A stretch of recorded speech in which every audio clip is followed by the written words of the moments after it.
As the nation faces health threats from the respiratory pandemic disproportionately affecting Black and Latino communities, a new report highlights how most states continue to shortchange programs designated to prevent kids from using tobacco.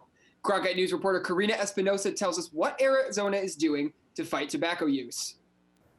Arizona is not doing enough, according to experts. If cigarette smoking continues among youth, millions under the age of 18 will die early. Professor Scott Leishow of ASU emphasizes the effects of tobacco use. E-cigarettes are addicting, and there's some harm potential for them. And young people could be damaging their lungs.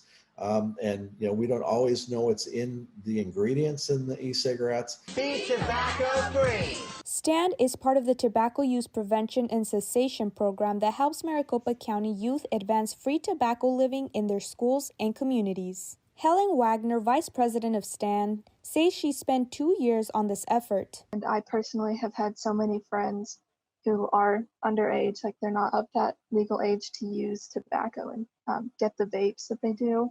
According to the Campaign for Tobacco-Free Kids, during fiscal year 2020, Arizona spent $17 million on tobacco prevention. The CDC recommends that Arizona spend $64.4 million per year. John Schachter from Tobacco-Free Kids says that Arizona has broken its promise to help prevent kids from using tobacco products and to help tobacco users quit. The youth e-cigarette rate is nearly 18%. Almost 1 out of every 5 Arizona high school students is using e-cigarettes these days. And those are rates for tobacco use we haven't seen in decades. According to the Centers for Disease Control and Prevention, in Arizona, 17.9% of high school students used e-cigarettes in 2019. If cigarette smoking continues at the current rate among youth in this country, 5.6 million of today's Americans younger than 18 will die early from a smoking-related illness. That's about 1 in every 13 Americans aged 17 years or younger who are alive today. Advocates such as Lawrence Robinson say more work needs to be done. Those are a wide array of tobacco products that can be the cigarettes, that can also be the vape product, the jewel itself, the cartridge.